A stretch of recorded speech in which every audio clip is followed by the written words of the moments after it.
एक व्यक्ति हैं जिनकी उम्र 45 साल है, तारक सिंह।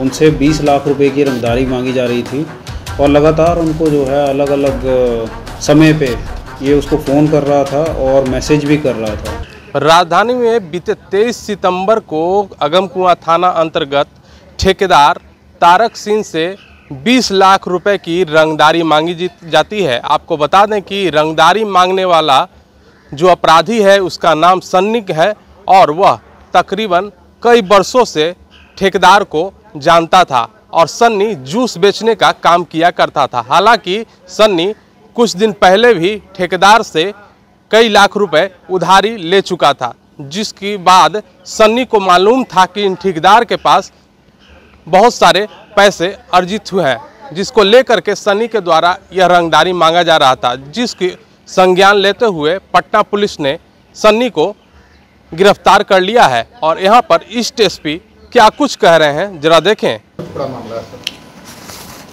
ये एक केस हुआ था अगमकुआं में। ये घटना है 23 सितंबर 2023 की। इसमें एक अभियुक्त के द्वारा एक व्यक्ति हैं जिनकी उम्र 45 साल है, तारक सिंह। उनसे 20 लाख रुपए की रंगदारी मांगी जा रही थी और लगातार उनको जो है अलग अलग समय पे ये उसको फ़ोन कर रहा था और मैसेज भी कर रहा था। तो चूँकि एक और उसी रंगदारी मांगने के क्रम में उसके बेटे को भी जो है इन्वॉल्व कर रहा था, मतलब कि उसको सही सलामत देखना चाहता है, इस टाइप के थ्रेट उसको दिए जा रहे थे। तो काफ़ी संवेदनशील घटना थी।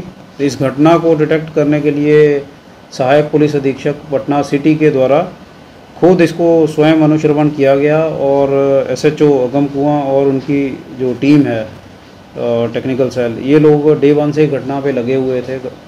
इसमें पुलिस बहुत गोपनीय तरीके से काम की और जो एविडेंसेस हैं उनके बेस पे एक व्यक्ति को अरेस्ट किया गया। उसका नाम है सन्नी कुमार उर्फ ध्रुव कुमार उर्फ सन्नी कुमार।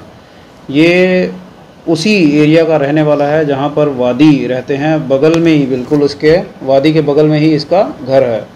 इनफैक्ट ये आदमी 10 साल से वादी को, जो अभियुक्त है वो वादी को 10 साल से जान रहा है, उसके पुत्र को भी जो है 10 साल से उससे परिचित है। ये जो अभियुक्त है इसका पूरा प्लान ये था कि इसको कुछ पैसों की ज़रूरत थी।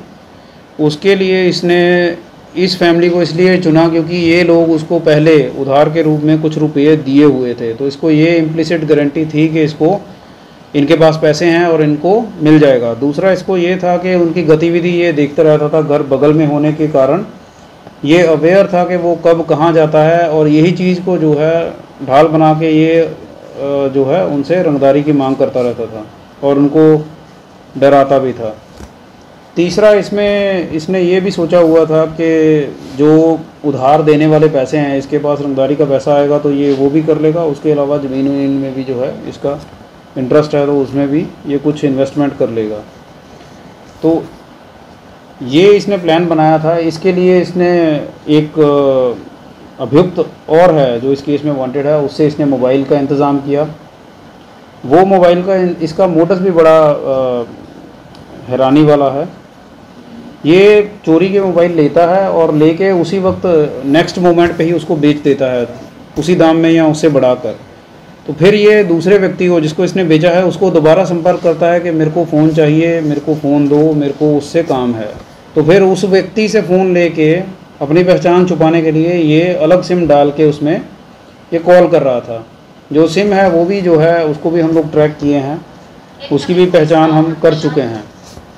तो इस प्रकार से अपनी पहचान छुपा के और ये इसने घटना की थी जिसमें 20 लाख रुपया इसके द्वारा मांगा जा रहा था। पुलिस के द्वारा इसका सफल उद्भेदन किया गया है। इसकी एक अरेस्टिंग है।